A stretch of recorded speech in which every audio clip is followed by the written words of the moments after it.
Is Soniqs already gearing up to leave? It's not even 3 minutes yet, and it looks like they're ready to make their way out of the city, which is really important because this circle is a harsh swing to the northeast.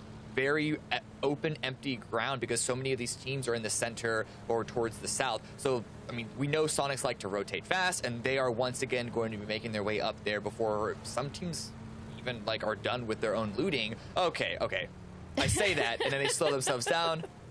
Okay, it could have been worse. It could have been worse. Mime corrected it a little bit. Yeah, you can see all these teams here on the east side. TCG and Soniqs. United are in front, so they're going to be getting ahead of this. But I do wonder if either of SCG or Soniqs going to be taking this fight, or even Synergy coming up. Troglodytas are not too terribly far that they could maybe stumble across an engagement if something does break out. TGLTN is looking for it, but I think SCG might want to continue their push. Oh, wait, no. We've got, maybe they can't. Okay. Oh, good shooting there, TGLTN. Couple shots are hitting, but it's not full connection on that knock. You can see TGLTN got him down to about 70% HP. 8x on that Mini 14, but Neferhor is going to return the fire. I believe he had an SKS. So Soniqs, still on the edge, like you kind of talked about, in close to proximity to some teams. We've really seen them mix up, how they approach the circle. Sometimes we say a team might be an edge only, a center only team. They really play both, and they're starting to play both well. But you see that knock for H-Win. Shrimzy's trying to find another angle on SCG, try to apply some of that pressure and maybe give his teammates an opportunity to get a res before H1 could get taken out. Yeah, I think Soniqs, it looked like they might have wanted to back off. They realized this is something we don't want to commit to. They were looking for an easy kill, an easy knock, but SCG are giving them a lot more fight back than they were expecting, or at the very least hoping. And that's a second knock going the way for SCG against the Soniqs. That's 2 of them down. This has actually gone really terribly for Soniqs at the moment. They might just have to bail and leave these 2 players to be picked up as points for SCG. Yeah, Shrimzy is already on his way out. Mime not too far behind. That is the right choice to leave at this point. They're definitely going to be looking back at how this engagement played out and realize that the call to leave was probably a few moments earlier. Oh, Matt.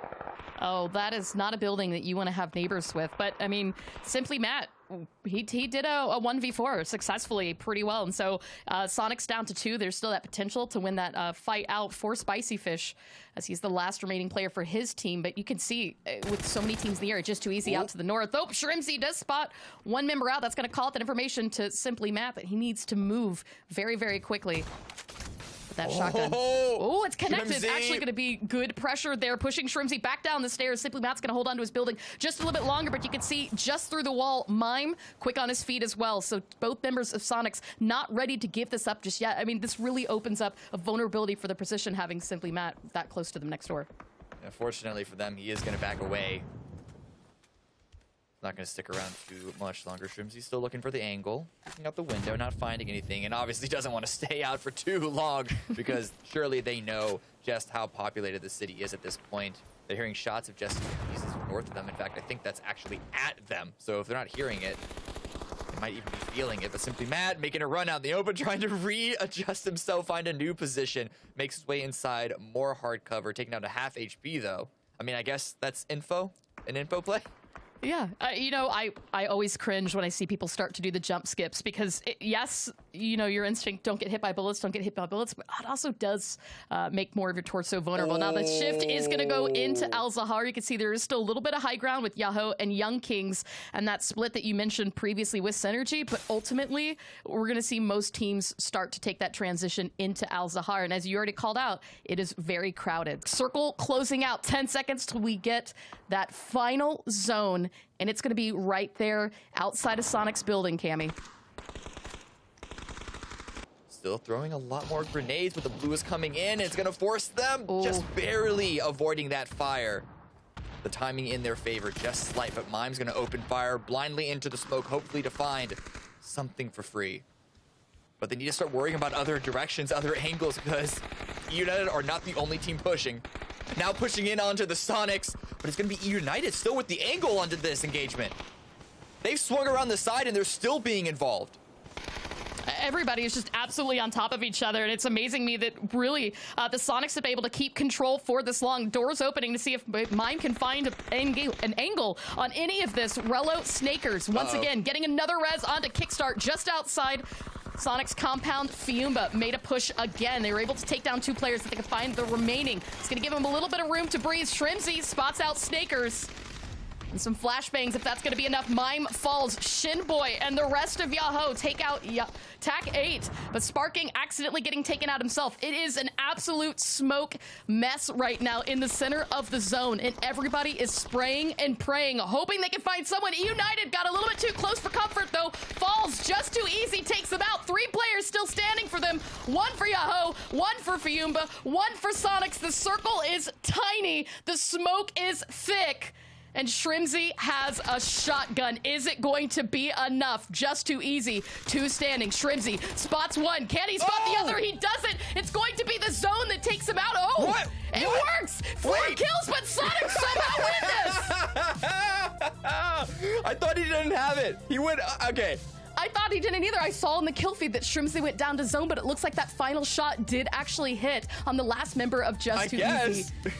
Listen, we can roll that back a number of different times and figure out who won, but either way, it was a very chaotic fight. The fact that Soniqs were able to survive that late anyway just shows the team play between Shrimzy and Mime. They're bouncing from one cover to the next, all the smoke that was in play, avoiding Fiumba. We even had Capitan on the roof of their building that somehow wasn't a threat because I think he got taken out by some other team. But any of the guys that made it into the top 5, I mean, it takes skill to do that.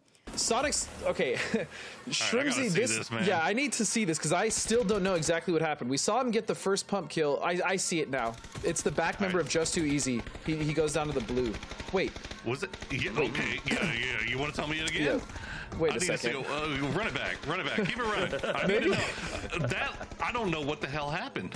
Well, because it looked like Shrimzy died first, right? Like, am I crazy? I don't know.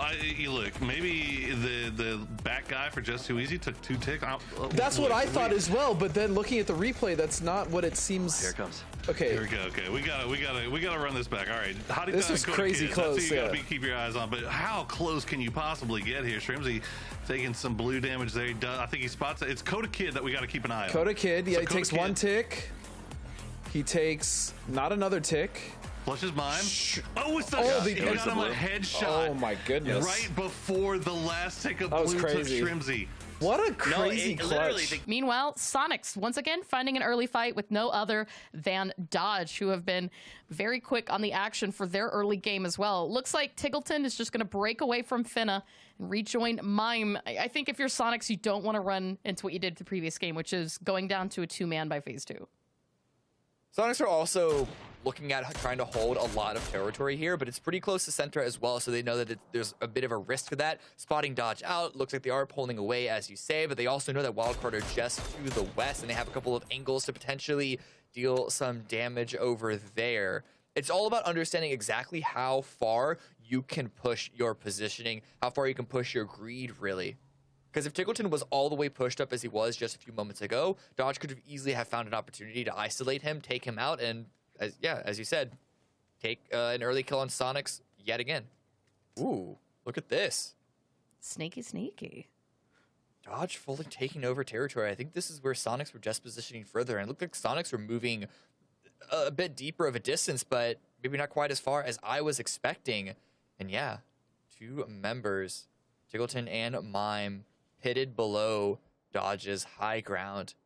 Unsure what information Dodge have on that. It could easily be a position that catches them off guard, especially if they get distracted by the other 2 players of Soniqs. Teams are just waiting to see what the zone does first, because position is going to be key. And Cameron, what is this? Oh, this is disgusting. Oh my gosh. And there's a crate on the island. So I feel like this could be worse than a city finish. This could be a beach finish. Soniqs, who've completely run over Wildcard, losing Mime in the process, but that is going to be stolen away from Snakers. Greg Shot, Nikus, Adam don't have an angle on the side that the rest of Soniqs are coming in from. Are going to spot out Shrimzy, takes him out. H-Win finishing up that recovery. Tiggleton's going to go down, and that is it. Soniqs. That's it? Nothing. That's that. Ooh, okay, Soniqs trying to go for some more early game action, and you said it, United and Soniqs constantly running into each other, and H-Win could just be catching these players off guard. The rest of the backup is reaching up the hill. Well, this could be really bad for United. I'm honestly, I'm kind of interested into what has been causing this, because during scrims all week, Soniqs were just full sending into EU's drops. They know where EU plays on Miramar, so it wasn't like it was an accidental. We walked up on them in transition after phase 1. Spotted the first. We're only 4 minutes into this, and already shots out connection. No. United know that they've got company. H-Win trying to see if he can get that knock. United will find out really quickly that it is the Soniqs at their doorsteps. Throwables out. And there you go, Shrimsy with the opening nade. Okay, man. The opening shots, nades out. There's so much going on. There is. I thought H-Win really flubbed that one, but fortunately, they're able to get that knock in the end, and now it's a 3 versus 1, forcing Kickstart into the top floor. A little bit of a counter grenade deals some damage to H-Win, but not enough to deter him from at least peeking. Where is the rest of United? Are they going to try and follow up, or really count their losses and leave Kickstart by himself? Oh boy, okay. Yeah, they're still taking that loot out there into Minas, and so Flood's trying to come in and pick up Snakers, but Kickstart just taking shots in the dark. Wait. Oh, H-Win. Synergy won it on this. Look at the kill feed. There's more action coming in. Yes, Soniqs get 2 kills. United now down to a duo, but it might not be done for... Oh yeah, oh my god, it's not done for Soniqs. Synergy here. They're cresting over. Benja gets one on a Mime. Immediately get a counter knock. All right, Mime's finding safety. He's got the coverage from the house, and you can see at far range, Synergy don't have the line of sight to do much on this. It's really just a third party, and you can see also taking some shots at vehicles, though. For Soniqs, I think they're feeling pretty safe right now. I mean, these early rotations, Soniqs leaving Picado, fighting E United 4 minutes into the game. Oh, that's no. wild. That's not what we typically see. You can see Yahoo set up along the ridge, just outside of the road. They did have line of sight on Soniqs. We're hoping to potentially use that. It's not only a way for them to cross the road safely, but maybe even get somebody else. But Sparking driving so close to Tiggleton and Mime, he is just going to full commit. At this point, there's no other safety than to take care of these players in that compound first. But Mime, real quick on the throwables. Molotov's out, pulls back to safety, tries to find another angle. Potentially hearing Poonage. Tiggleton looking to see if he can get that information on the drive-by scouting mission, but loses control of the car as Mime goes down. Poonage wasting no time, picks up that flush. 8 HP, jumping inside the building. Make sure that not only does that wrap come back from Soniqs, they can get that heal off. Yeah, that was really tight, but SCG looks like they want to get involved here. Tiggleton and Mime were trying to move away, trying to find an angle of a fight that at least the rest of their teammates could help them out in, but man, that send by Yahoo, it caught me off guard. I can only imagine it caught Soniqs off guard. It surely seemed like that, but fortunately they only lost 1. Tiggleton made it back to the rest of the squad. Soniqs, though, well aware of their position, where they have been shooting, and so Fiumba, opposite side of the circle, try to get to zone, find themselves this tiny little dip on the edge of circle.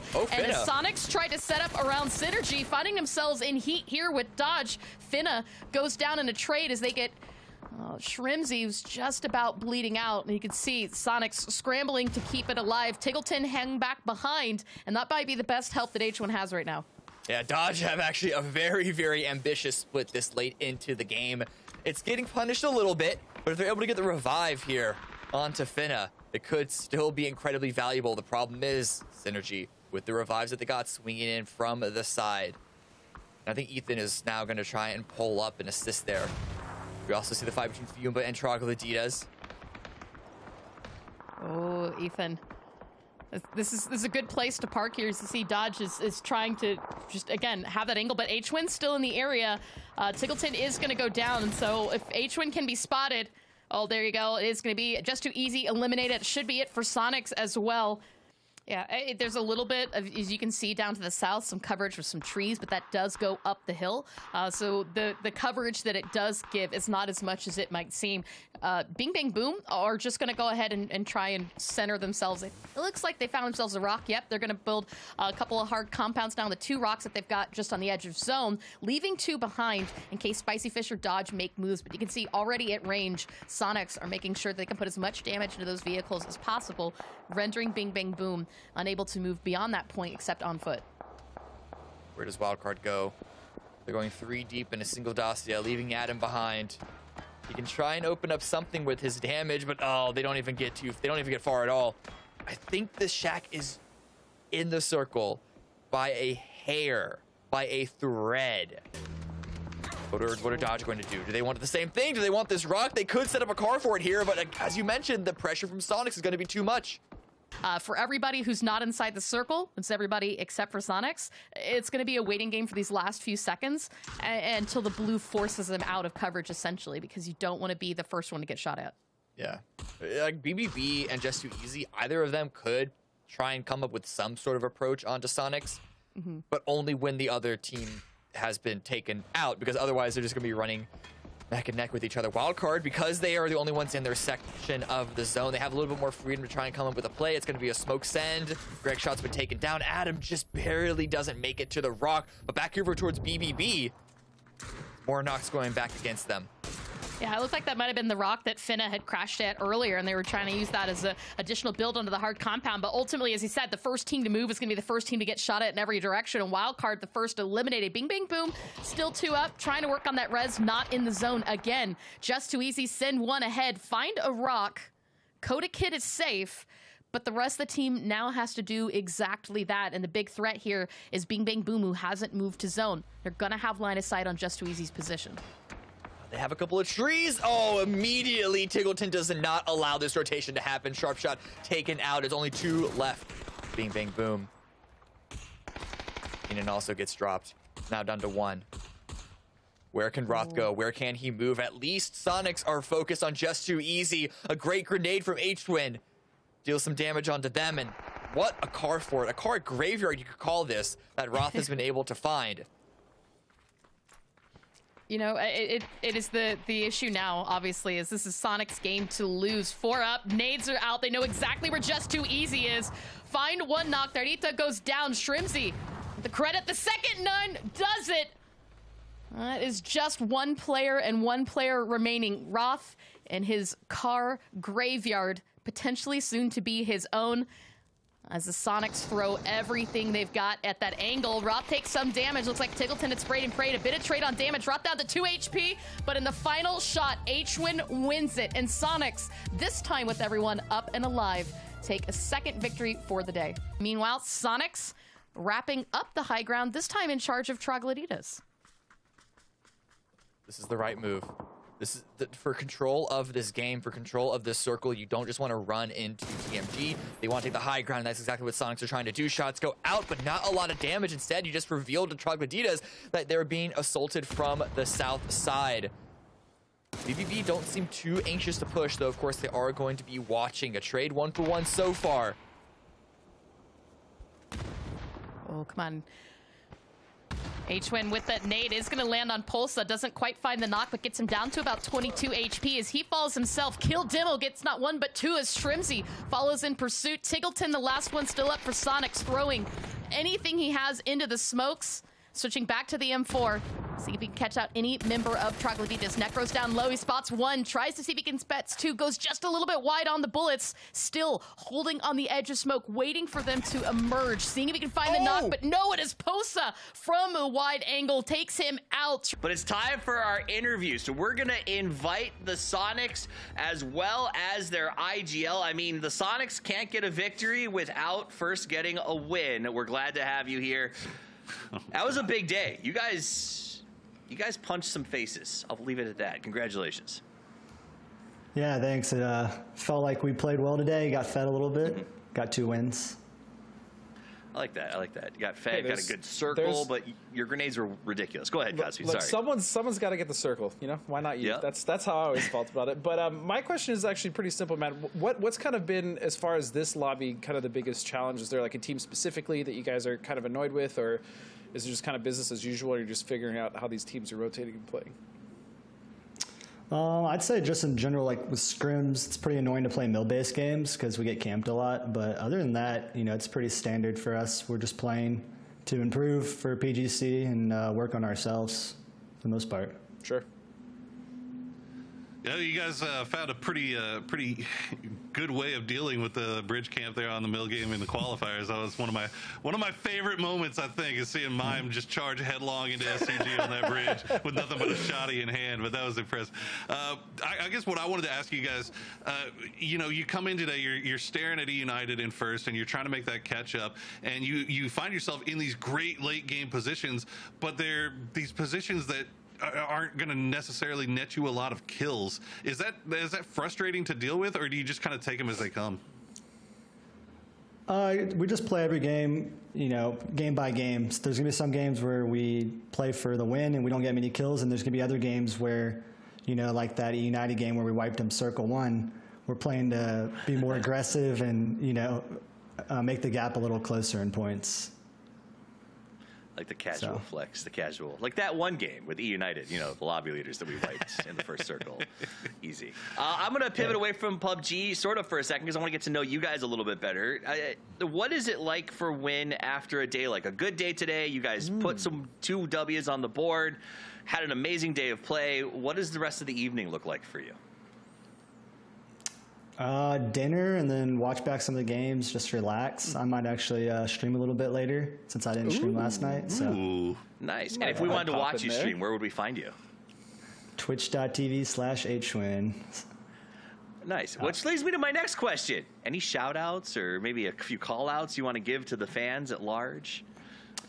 Yeah, shout out to all the teams that are playing. It's great to have this level of competition, especially my boys at Spicy Fish. They had a really good day one. I mean, they fought through qualifiers as well, and now they're playing as 3. So shout out to them.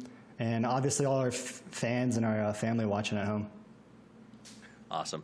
I like how you stop fans for a second because it still feels weird to say like fans, but the reality is you guys are a big deal. People love you.